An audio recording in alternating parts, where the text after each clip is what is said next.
After years of emotional abuse disguised as jokes, I finally snapped. Follow my journey of self-discovery as I navigate friendships and reclaim my happiness. The weight of words. I've been part of a tight-knit friend group for nearly a decade now, consisting of my best friend, her fiancé, and my own fiancé. We shared everything together: birthdays, holidays, spontaneous trips, and countless board game nights. My best friend even followed me to my new job after we met at a different company. Our plans even included buying land to live near each other, but that dream feels like a distant memory now.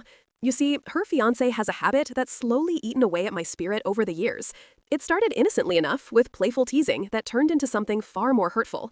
His comments would roll off his tongue like they were just jokes. Wow, what a fat ass. You look like shit. Stupid. You might think it's harmless banter, but for me, those words felt like daggers.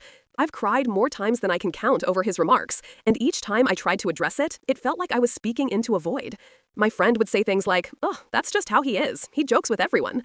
But deep down, I knew that I was his favorite target, the one who reacted the most to his barbs.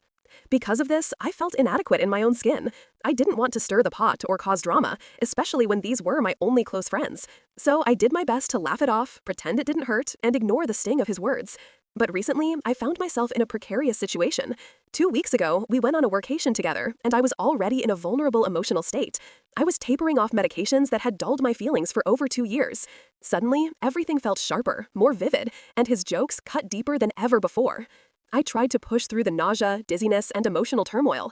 I cooked meals, went on hikes, and participated as much as I could, but his mocking never ceased. It was relentless. The breaking point came when I hesitated to walk too close to a campfire, fearing I might lose my balance. He called me a loser, and later in the car, he complained that my friend was the one looking up restaurants, not me. I wanted to explain, to tell them I couldn't look at my phone without feeling ill, but the laughter from him felt like salt in my wounds. And then came the final straw. When we got home, all I wanted was to relax, but he joked about how I never did anything while still expecting me to clean up after dinner. I snapped. I finally told him how much his comments hurt me, how invisible I felt. Instead of understanding, he laughed in my face, and my friend dismissed it all as a funny squabble over dirty pans. But it wasn't about the pans, it was about years of hurt and frustration. I raised my voice, and their dismissive reactions made me feel like I was losing my mind. I stepped outside and cried, really cried, for the first time in years. The only one who followed me was my fiancé, who hugged me and suggested we leave. The next morning, we packed up and went home, leaving them in shock.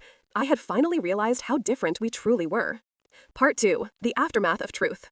Returning home from that trip felt surreal. I sat on my couch feeling a mix of relief and confusion.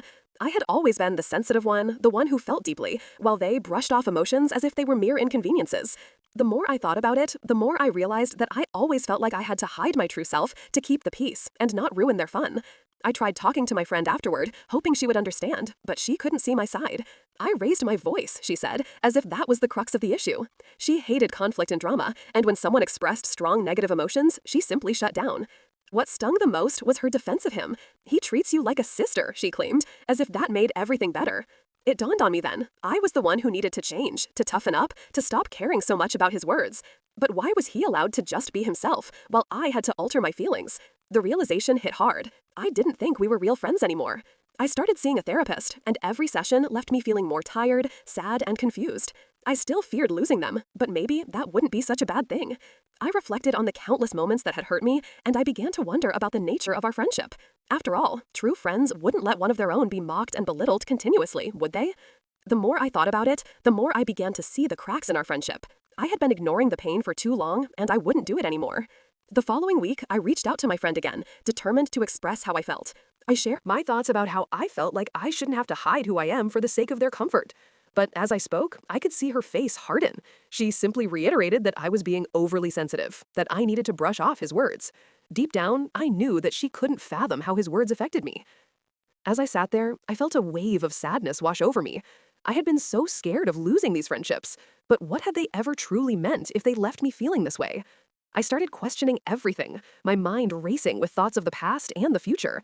If I distanced myself now, would I ever find a new circle of friends, or would I be alone?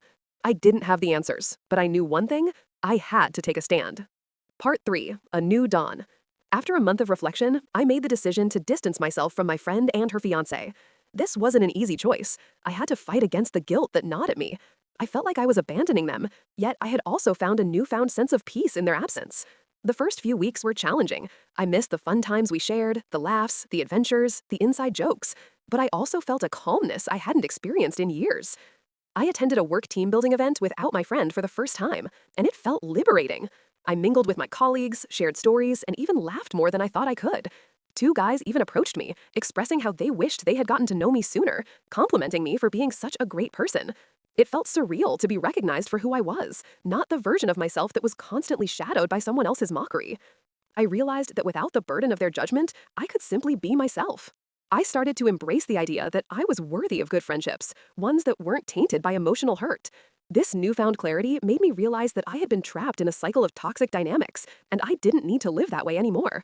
I finally found the courage to tell my friend the truth, that I had been feeling better since distancing myself. Her reaction was defensive and hurtful, blaming me for saying something so hurtful. She blocked me afterward, and for a moment I felt a twinge of guilt, but I quickly reminded myself that I had chosen my own mental health over a friendship that had brought me more pain than joy. Deep inside, I knew I had made the right choice, but the echoes of the past still lingered. I had to remind myself that it was okay to prioritize my feelings, to seek out friendships that uplifted rather than diminished me. I found solace in the advice I had received from my therapist and the online community that had supported me.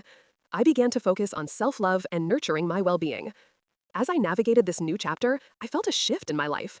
I started to explore new hobbies, met new people, and even revisited old passions I had neglected. I was slowly learning how to build a life that felt authentic and joyful. But with every step forward, I still wondered, would my old friends ever understand the pain they caused? And would I ever truly heal from it? Part 4. Finding my voice. Time passed, and as I settled into this new routine, I began to feel a sense of empowerment that I had long forgotten. I was actively seeking connections that were genuine, friendships built on respect and understanding rather than mockery and emotional manipulation. I started attending local meetups, exploring shared interests, and surprisingly, I found a group of individuals who shared my passions for books, travel, and even board games. One evening, as I sat with my new friends, engaged in deep conversations and laughter, I felt an overwhelming sense of belonging. I realized that my past friendships didn't define my future, and I was finally free to be myself. The more I engaged with this new community, the more I found my voice.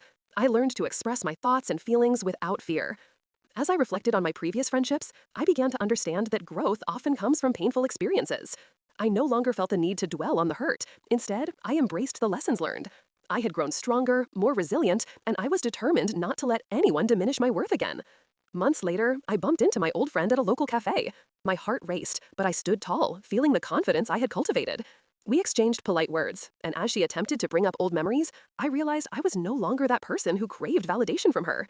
I wished her well and walked away feeling lighter. The journey to find my voice and reclaim my happiness was not easy, but it was worth every moment of self-discovery. I learned that true friendship doesn't come at the cost of my self-esteem, and that I am deserving of love, respect, and kindness. As I set out into the world, I felt empowered, excited, and ready to embrace whatever came next. I had finally found my place, and it felt wonderful.